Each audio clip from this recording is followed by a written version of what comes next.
Kompas Petang kami lanjutkan, saya Cindy Permadi. Saudara, Mahkamah Agung berkoordinasi dengan Kapolda Sumatera Barat untuk memastikan penyebab terbakarnya rumah Hakim Pengadilan Negeri Medan, Hamozaru Waruwu. Pelaksana tugas Kepala Biro Hukum dan Humas MA Sobandi meminta aparat menjamin keamanan Hakim Hamozaru Waruwu dan keluarganya.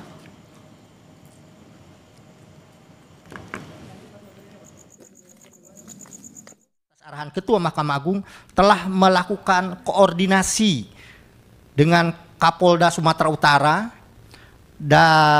dan Mabes Polri dengan Mabes Polri untuk memastikan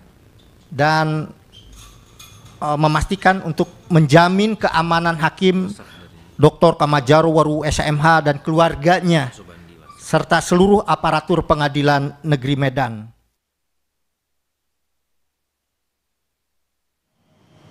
Kami koreksi tadi, Mahkamah Agung berkoordinasi dengan Kapolda Sumatera Utara. Dan selain itu, Saudara, Ketua Umum Ikatan Hakim Indonesia, Yasardin, menyebut sebelum rumahnya kebakaran, Hakim Hamozaru sering menerima panggilan telepon misterius dari nomor berbeda-beda. Yasardin menambahkan, yang terbakar adalah kamar utama. Di ruangan itulah semua dokumen penting, surat berharga, serta barang pribadi disimpan. Tapi memang menurut informasi yang bersangkutan itu sebelum terjadinya kebakaran ini sering ditelepon. Dan ditelepon itu tidak dijawab, hanya sekedar mengganggu gitu. Ya, mengganggu, ditelepon, diajak bicara nggak mau, tapi itu sering terjadi. Sering terjadi. Nah, ini kalau dikatakan indikasi ya boleh juga indikasi ya, tapi belum bisa kita pastikan berhubungan dengan perkara yang bersangkutan ya, yang sedang menjadi perhatian masyarakat, terutama masyarakat Sumatera Utara. Hakim Hamozaru Waruwu menegaskan tidak akan pernah mundur dalam menjalankan tugasnya sebagai Hakim Tipikor. Menurutnya, insiden itu tidak akan menggoyahkan semangatnya untuk menegakkan keadilan. Keluarga Waruwu juga telah membuat laporan resmi ke Mapolsek Sunggal. Kebakaran terjadi saat rumah dalam keadaan kosong dan hakim tengah memimpin sidang.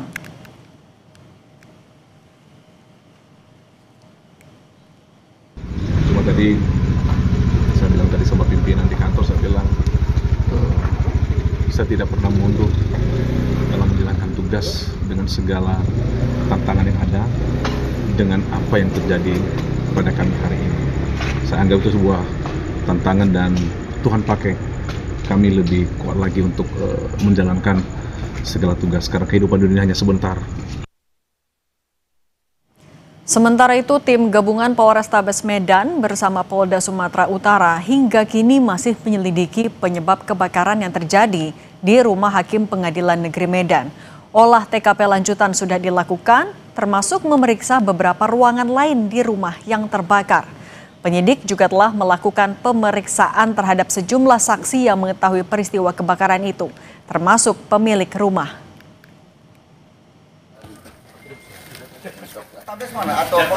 Bersama dengan Inavis dan bersama dengan tim laboratorium forensik, kita akan melihat sumber apinya dan kita padukan dengan hasil olah TKP dan kita padukan dari hasil keterangan para saksi dan pemilik rumah. Nanti apabila sudah selesai hasil olah TKP, nanti apabila sudah ada hasil dari laboratorium forensik dan sudah kita komplit dengan hasil keterangan tambahan lainnya berdasarkan investigasi mendalam, kami akan segera tentukan hasilnya dan akan kami sampaikan selanjutnya.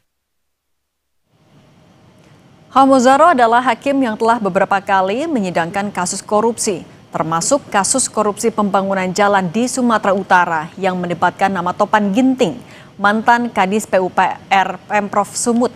Topan Ginting disebut-sebut memiliki hubungan dekat dengan Gubernur Sumut Bobi Nasution.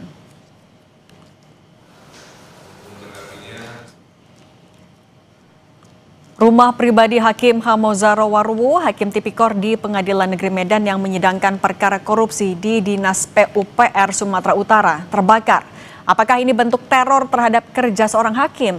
Kami akan bahas bersama dosen Sekolah Tinggi Hukum Indonesia Jentera, Bivitri Susanti, dan juru bicara MA, Yanto. Selamat petang semuanya. Selamat petang. Prof Yanto, ketika KY saja turun tangan untuk melakukan investigasi, kalau dari MA apakah juga menemukan ada kejanggalan? Ya, dari Mahkamah Agung begitu mendapat laporan secara lisan dari yang bersangkutan, maka kemudian langsung menelpon Kapolda Medan untuk melakukan penyelidikan terhadap peristiwa kebakaran tersebut.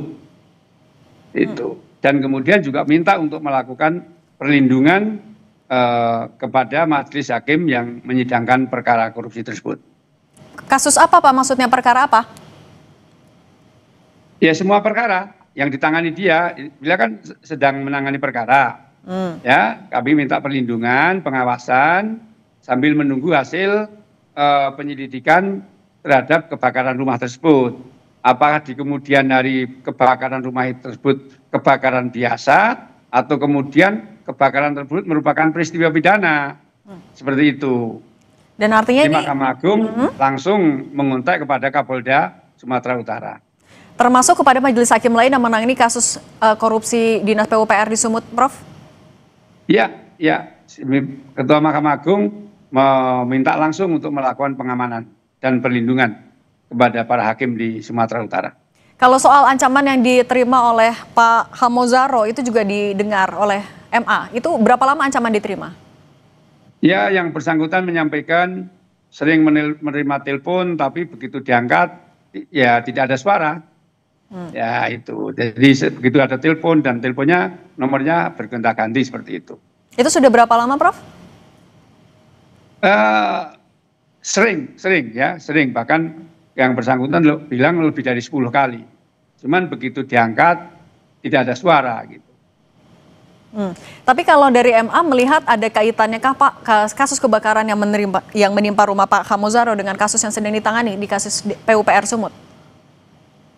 Mahkamah Agung menyerahkan sepenuhnya kepada penegak hukum, dalam hal ini kepolisian, untuk melakukan penyelidikan. Ya, apakah peristiwa tersebut kebakaran biasa atau memang kebakaran tersebut menjadi ada peristiwa hukumnya seperti itu. Nah, dari situ nanti dari hasil penyelidikan kepolisian, ya lembaga baru mengetahui tentunya, karena yang melakukan penyelidikan kan kepolisian seperti itu. Oke, kalau dari Mbak Bivitri, apa yang Anda lihat dari kasus ini? Anda melihat seberapa kuat kaitannya antara kasus kebakaran ini dengan kasus yang sedang ditangani, yaitu kasus korupsi di PUPR Sumut? Saya melihatnya sih kuat sebenarnya, walaupun kita nggak bisa konklusif ya, karena sedang diselidiki oleh kepolisian. Tapi kan begini, pertama-tama kalau ada peristiwa kayak seperti ini, kita akan melihat dulu kebakarannya seperti apa. Dan kita tahu ini bukan kebakaran yang satu pemukiman perumahan begitu ya, beberapa rumah terbakar. Tapi ini khusus bahkan di sebuah kamar di mana memang ada barang-barang berharga dari yang bersangkutan. Kedua, kita akan lihat ini siapa nih yang jadi korban. Nah, nanti dari situ kita akan lacak latar belakang dari korban dan apa yang sudah ditangani. Nah, korbannya jelas di sini, apalagi dia adalah seorang hakim. Hakim itu dalam secara internasional, prinsip universal maupun dalam Undang-Undang Dasar negara kita memang ditempatkan sebagai suatu kekuasaan kehakiman yang independen. Dia akan selalu terancam posisinya karena dia akan mendeliver keadilan gitu, memberikan keadilan melalui putusannya. Nah, jadi dari profil yang kedua tadi ya, dari profilnya bahwa ia adalah seorang hakim, kita akan lihat perkara yang ditangani. Jadi meskipun kita belum tahu keputusan atau hasil penyelidikan dari kepolisian, dari dua indikasi itu saja menurut saya sih sudah cukup kuat kaitannya dengan perkara yang ia tangani, terutama kaitannya dengan Dinas PUPR tadi, Mbak.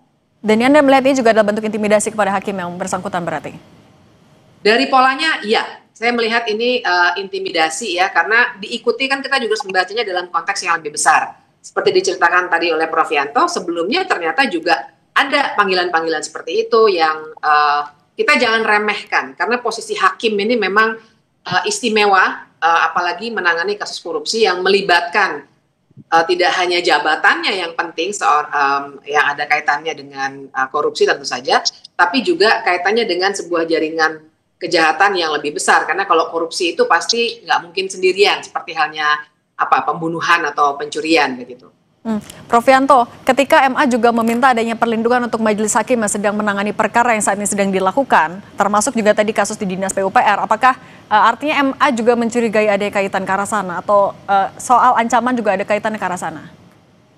Ya lebih dari preventif lah Pak, kita menjaga karena kan sudah ada peristiwa kebakaran, walaupun harus kita buktikan dulu apakah kebakaran tadi kebakaran biasa atau peristiwa hukum. Oleh karena itu Mahkamah Agung ya sedini mungkin untuk menjaga, memberikan perlindungan kepada majelis hakim, dan langsung ya Pak Ketua Mahkamah Agung telah meminta dan saya juga telah telepon langsung kepada Kapolda Medan, dan alhamdulillah yang Kapolda Medan menindaklanjuti untuk segera memberikan pengamanan dan perlindungan kepada majelis hakim di Pengadilan Negeri Medan. Prof Yanto memastikan artinya semua hakim di PN Medan atau hanya untuk kasus Dinas PUPR saja yang dapat perlindungan? Iya tentunya semua tentunya. Khususnya majelis hakim yang menyidangkan perkara yang sedang berjalan ya, khususnya itu. Oke. Mbak Bivitri, ketika perlindungan secara khusus diminta untuk majelis hakim sedang menangani kasus besar, diduga terkait dengan orang-orang besar, apa yang seharusnya tidak boleh luput dari pandangan KY dan juga polisi ketika menangani kasus kebakaran ini? Yang pasti kita harus menggunakan momentum ini untuk mengingatkan kembali, itu kewajiban negara dengan seluruh aparatnya, termasuk Komisi Yudisial, kepolisian, juga bahkan Presiden, supaya independensi kekuasaan kehakiman ini terjaga gitu. Jadi saya kira dalam konteks yang ini Komisi Yudisial kan lebih masuk sebenarnya kepada persoalan etik biasanya ya, tapi tentu saja secara kelembagaan ia bisa memberikan dukungan moral maupun politik kepada Mahkamah Agung yang tengah melakukan perlindungan untuk menjaga martabat hakim gitu. Tapi saya kira tentu saja yang tidak boleh luput adalah dicek lagi sebenarnya peristiwa apa yang mengikuti sebelum terjadinya kebakaran dan sesudahnya juga. Dan yang kedua, harus dilacak betul kaitannya dengan perkara yang sedang ditangani. Jadi nanti akan makin terlihat tuh kaitannya dengan menjaga independensi hakim tadi, dan disinilah peran Komisi Yudisial juga sangat kita butuhkan untuk mendukung ini semua ekosistem peradilan nih harus kerjasama dengan baik ya. Ini momentum yang paling pas untuk bilang, hey, jangan lupakan, ini adalah lembaga yang sangat-sangat penting untuk membangun negara hukum kita. Jangan sampai diacak-acaknya oleh kekuatan politik, juga melalui intimidasi yang sangat kasar seperti ini ya. Kebakaran itu kan sesuatu yang sebenarnya luar biasa terlihat begitu. Artinya juga kekuasaan yang mungkin ya, kita masih indikasi sebenarnya tengah melakukan kegiatan seperti ini, cukup percaya diri untuk menunjukkan bisa dilihat oleh mata publik secara jelas intimidasi yang dilakukan terhadap hakim yang tengah menangani perkara tertentu. Kalau dari Prof Yanto, Anda melihat dari pemeriksaan sementara, olah TKP sementara dari polisi, koordinasi Anda juga dengan Pak Hamozaro, Anda menduga ada kesengajaan tapi dalam kasus kebakaran ini, Prof? Ya, kami tidak bisa menduga-duga ya. Kalau menduga-duga, ya namanya orang menduga-duga, tapi kan lebih pastinya kita menunggu sepenuhnya hasil penyelidikan yang dilakukan oleh kepolisian ya. Kita tunggu bagaimana hasilnya, apakah betul-betul kebakaran ini peristiwa hukum atau kebakaran biasa. Tentunya saya kira tidak terlalu lama itu hasilnya akan segera ketahuan seperti itu Pak. Kalau perlindungan yang secara spesifik diminta untuk majelis hakim itu perlindungan seperti apa Prof Sapi? Ya tentunya kan ada yang namanya pelindungan itu kan ada pengawalan yang tertutup terbuka, kan seperti itu ya. Apakah nanti yang diberikan itu seperti apa? Sepenuhnya kepada kepolisian ya. Kepada kepolisian untuk memberikan perlindungan dan pengamanan kepada majelis hakim atau kepada para hakim di Pengadilan Negeri Medan, khususnya majelis hakim yang sedang menangani perkara korupsi tersebut. Prof Yanto, mau penegasan juga, apakah Pak Hamozaro ini memang ada ketika di persidangan ia juga kerap meminta dihadirkannya saksi-saksi besar dalam kasus dugaan korupsi Dinas PUPR di Sumut?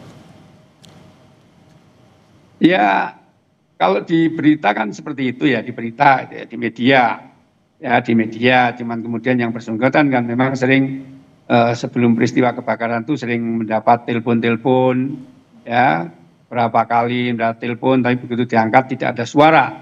Dan itu nomornya berganti-ganti seperti itu. Oke, kalau dari Mbak Bivitri artinya perlindungan seperti apa yang harus diberikan kepada seorang hakim terutama yang sedang menangani kasus besar? Ya, pertama pasti fisik ya, dan fisik itu bisa diberikan yang paling formal dan paling kelihatan tentu saja kepolisian, karena memang tugasnya di situ untuk menjaga ketertiban, penegakan hukum. Tapi yang kedua juga saya kira dari pihak Mahkamah Agung juga perlu memberikan perlindungan dalam arti misalnya memberikan semacam kepastian akan perlindungan digital. Mungkin bisa dibantu juga oleh kepolisian. Gimana caranya supaya tidak ada hacking, doxing, dan hal-hal yang sifatnya menyalahgunakan data digital. Dan kemudian tentu saja dukungan dari pihak Mahkamah Agung secara institusi mungkin sifatnya lebih kepada dukungan mental begitu ya, keluarganya juga didukung dan hal-hal lainnya supaya benar-benar yang saya dengar kan beliau itu memang seringkali meminta supaya dihadirkan saksi. Tapi kan itu tugas hakim memang begitu. Nah, jadi itu yang mesti dilindungi ketika ia menjalankan tugasnya sesuai dengan Undang-Undang Kekuasaan Kehakiman, berarti harus dilindungi baik oleh aparat keamanan, kepolisian, maupun oleh institusi Mahkamah Agung yang menaungi para hakim. Oke, integritas dan keberanian hakim itu yang juga harus dilindungi. Prof Yanto, juru bicara MA, dan Mbak Bivitri Susanti, dosen STIH Jentera, terima kasih sudah berbagi bersama kami. Sehat selalu semuanya. Oke, sama-sama Mbak.